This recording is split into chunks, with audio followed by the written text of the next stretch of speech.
Hey Wolfpack, and welcome back. I hope you all are doing well. Tonight's story is Our Community is Perfect and Nobody Can Leave by kautiousKreative. With that said, whether you're sitting around a campfire, on the night shift, or even laying in bed, let my voice soothe your nightmares.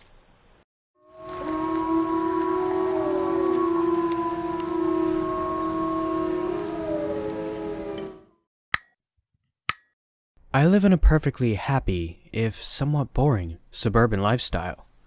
For better than the poor urban lifestyle my wife, Elaine, and I knew growing up. Although we are happy, it doesn't mean we are without any problems. Particularly, my son Daniel.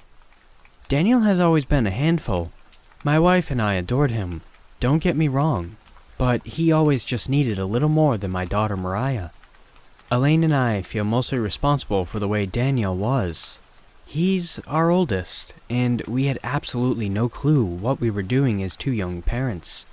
By the time we got Mariah, about 4 years later, our parenting skills had improved drastically.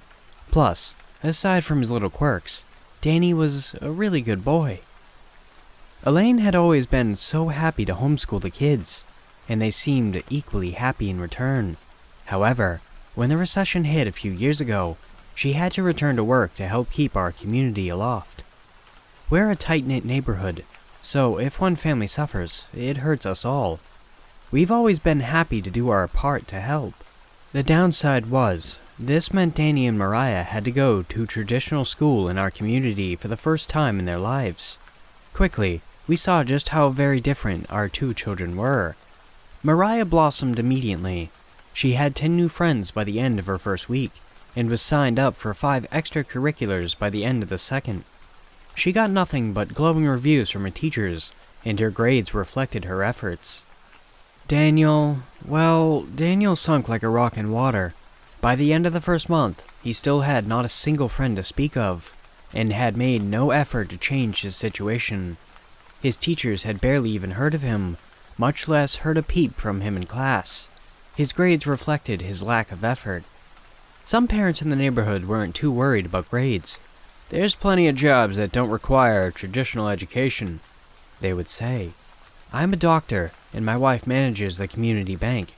We do not accept failing academics from our children, but no matter what punishment we gave Danny, his attitude and performance remained the same.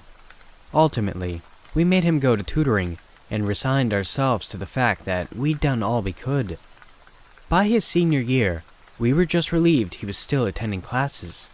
I constantly had to choke down the urge to lecture him on how he was wasting a perfectly good education, but I managed, if only for Elaine's sake. Daniel and I barely spoke to one another at that point. He was a disappointment to me, and he knew it, without me ever even saying so. That didn't mean I didn't love him though. And I of course agreed when my wife suggested that we buy him something practical for a graduation gift. My wife and I had found a nice little bungalow down the road from us that we decided to buy for him. I was against it at first. In my opinion, barely passing doesn't merit such an expensive gift. But my wife reasoned that if he had a lower paying job, the least we could do was make sure he had a good place to live. And before you even ask, no, he couldn't have lived with us after high school. Not only would he and I have shattered the thin veneer that was cordial peace in our house, but it also simply isn't the done thing in our community. When graduation day came, my wife and I were excited to show Danny his new home. We, of course, waited until the formal celebrations had ended before we snuck him away from the party. As we walked down the road, my wife gave a little speech on how proud we were of him, how despite being grown up, he would always be our son. How we knew things hadn't been easy, but it's only going up from here. I honestly thought it was cheesy, and not necessarily an accurate fit for our son, but he seemed pleased. At least, he was pleased until he saw the house. So is my gift inside, or are we just stopping to rest?" he asked, tentatively. No, sweetheart. The house is the gift. Isn't it precious? And still in the community. My wife was practically singing each word. "I don't understand.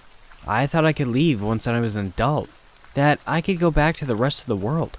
You told me, you promised me I could leave.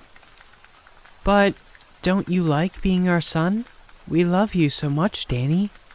My wife was on the verge of tears at this point.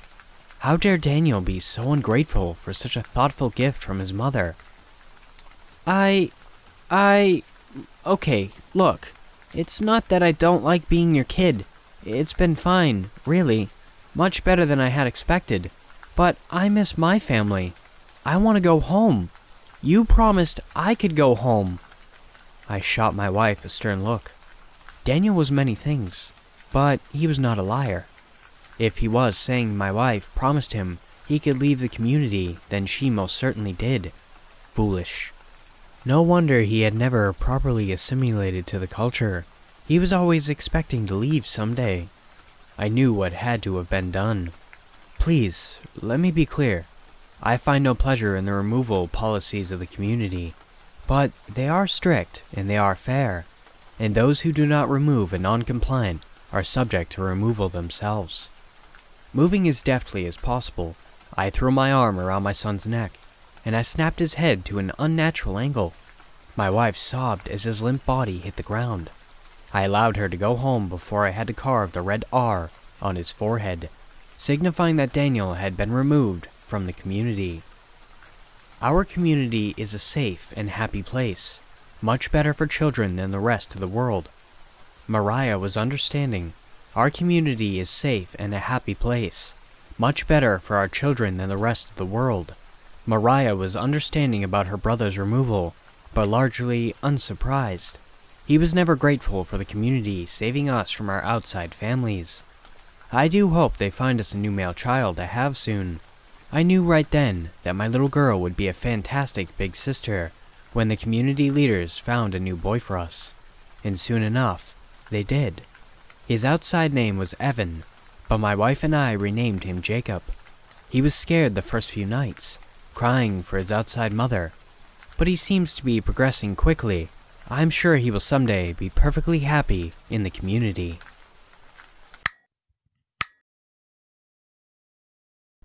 Thanks for listening, Wolfpack. If you want to submit your own story, the links for my email and subreddit will be down below. I've also created a Discord, so if you want to join that, the link will be in the description down below as well.